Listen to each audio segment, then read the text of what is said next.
Assalamualaikum warahmatullahi wabarakatuh. Perkenalkan, nama saya Reza Dwi Oktavianto. Saya dari Prodi Kimia Industri dari Universitas Jambi. Di sini saya akan menjelaskan HIRA-DC. HIRA-DC dengan kepanjangan Hazard Identification Risk Assessment and Determining Control, yang merupakan metode untuk melakukan kegiatan identifikasi bahaya, menilai risiko yang ditimbulkan, dan menetapkan bentuk pengendalian dari risiko. Tujuannya untuk menciptakan lingkungan kerja yang aman dan mengurangi risiko kecelakaan kerja. Di sini saya akan mengidentifikasi atau menganalisis HIRA-DC dengan pekerjaan fail operator. Marilah kita simak. Baiklah, yang pertama HIRA-DC tahap pertama, identifikasi bahaya dengan pekerjaan fail operator. Kegiatan pertama, pengeboran sumur minyak. Sumber bahayanya jatuh dari ketinggian, terpapar bahan kimia, kebocoran gas. Dampak bahayanya ke cedera serius, keracunan, dan kebakaran. Kegiatan yang kedua, pemasangan pipa. Sumber bahayanya jatuhnya pipa, percikan api saat pengelasan. Dampak bahayanya cedera dan kebakaran. Terus yang ketiga, pemeliharaan pompa. Sumber bahayanya terpeleset, terpapar oli panas. Dampak bahayanya luka bakar, cedera. Yang keempat, infeksi tangki penyimpanan. Sumber bahayanya terpaparan gas beracun atau ledakan. Dampak bahayanya keracunan dan kecederaan serius. Yang kelima, pengangkatan peralatan. Sumber bahayanya jatuhnya peralatan atau overloading. Dampak bahayanya cedera, kerusakan peralatan. Yang keenam, pengelasan pipa. Sumber bahayanya percikan api, paparan asap las. Dampak bahayanya luka bakar, gangguan pernapasan. Yang ketujuh, pengisian bahan bakar. Sumber bahayanya tumpahan bahan bakar atau kebakaran. Dampak bahayanya luka bakar atau kebakaran. Terus yang ke-8, pembersihan area kerja. Sumber bahayanya terpeleset, terpapar debu. Dampaknya kecederaan, gangguan pernapasan. Yang ke-9, operasian kompresor. Sumbernya bahayanya kebisingan, kebocoran udara. Dampaknya gangguan pendengaran dan cedera. Yang ke-10, pemantauan tekanan sumur. Sumber bahayanya tekanan tinggi atau kebocoran gas. Dampaknya ledakan, keracunan gas.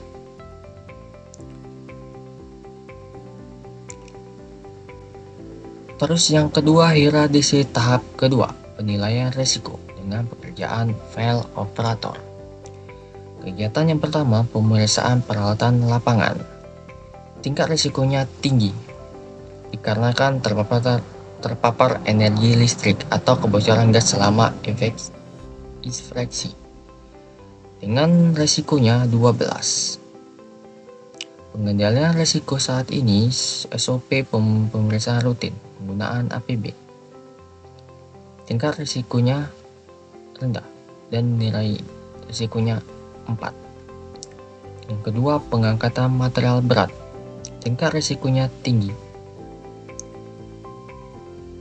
dikarenakan tertimpa material jika alat berat yang gagal.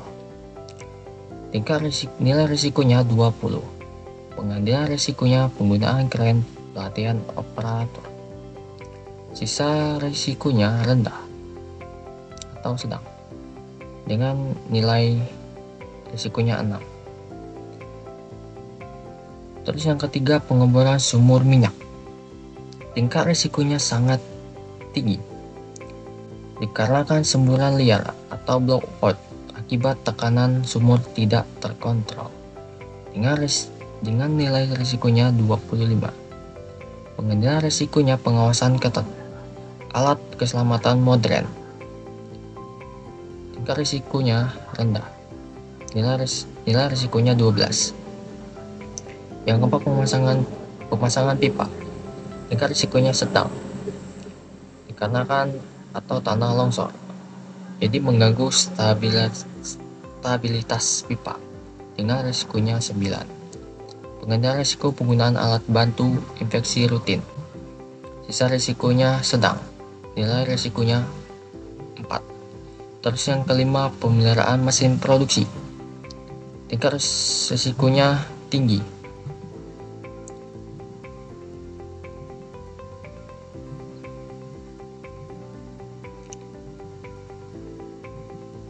Dikarenakan tersangkutnya di bagian mesin yang bergerak atau pinpoint, nilai risikonya 16. Pengendalian risikonya blackout atau loto, perhatian teknis, sisa risikonya rendah atau sedang, nilai risikonya 6.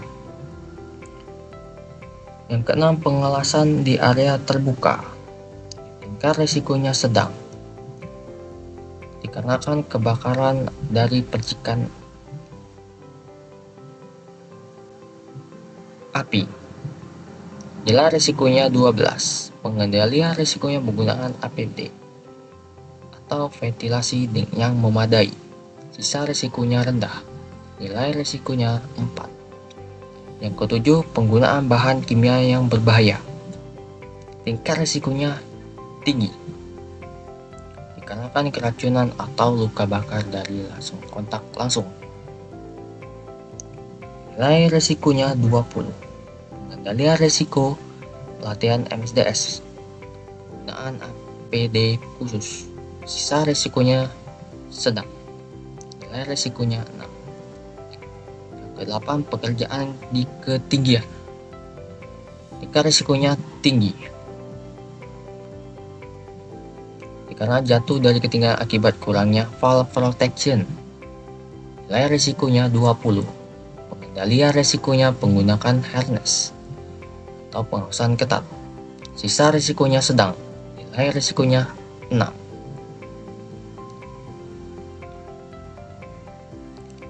Terus pengendalian tanah, tingkat risikonya sedang dikarenakan tertimbun tanah longsor jika dinding galian tidak disangga, nilai risikonya 12. Pengendalian risikonya pemasangan rambu-rambu atau infeksi rutin, sisa risikonya rendah, nilai risikonya 4. Yang ke-10, transportasi material yang berbahaya, tingkat risikonya sangat tinggi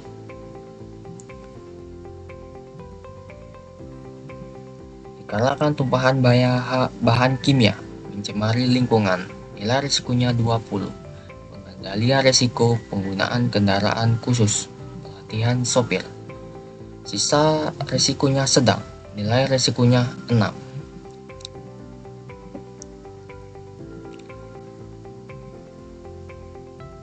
Selanjutnya, hierarkisi tahap 3, pengendalian program dan monitoring dengan pekerjaan file operator. Kegiatan yang pertama, pemeriksaan peralatan lapangan. Bentuk pengendaliannya, infeksi rutin, penggunaan APD. Tindakan monitoringnya, infeksi berkala, pelaporan hasil infeksi setiap 1 bulan. Yang kedua, pengangkatan material berat. Bentuk pengendalian penggunaan kren, pelatihan operator.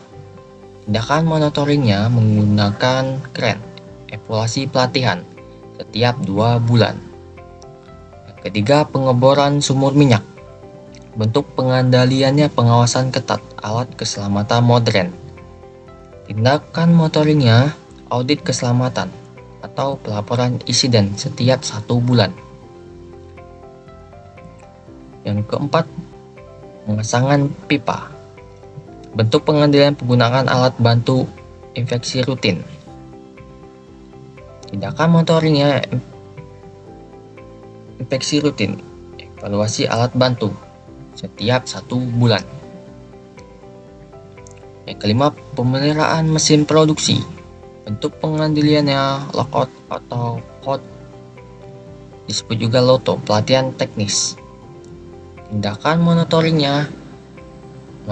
LOTO, evaluasi pelatihan setiap 2 bulan.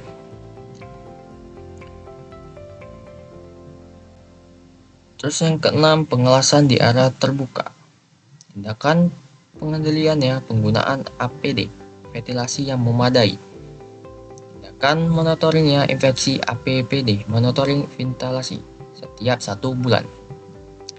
Yang ketujuh, penggunaan bahan kimia yang berbahaya. Pengendaliannya pelatihan MSDS, penggunaan APPD khusus. Tindakan monitoringnya evaluasi pelatihan infeksi APD setiap 1 bulan. Yang kedelapan, pekerjaan di ketinggian. Pengendaliannya penggunaan harness, penggunaan pengawasan ketat. Tindakan monitoringnya infeksi harness, monitoring pengawasan setiap 1 bulan. Yang kesembilan, penggalian tanah. Pengendalian risikonya pemasangan rambu infeksi rutin. Tindakan monitoringnya infeksi rambu, pelaporan insiden setiap 1 bulan. Yang ke-10, transportasi material yang berbahaya. Pengendaliannya penggunaan kendaraan khusus, pelatihan sopir. Tindakan monitoring kendaraan, evaluasi pelatihan sopir setiap 2 bulan. Dari semua kesimpulan, dalam penerapan sistem manajemen K3, metode HIRA-DC dan penerapan jasa harus dimiliki oleh organisasi yang bertujuan untuk meminimalkan dan atau menghilangkan resiko dari bahaya yang timbul agar tujuan dan target nihil kecelakaan kerja yang tercapai. Terima kasih. Wassalamualaikum warahmatullahi wabarakatuh.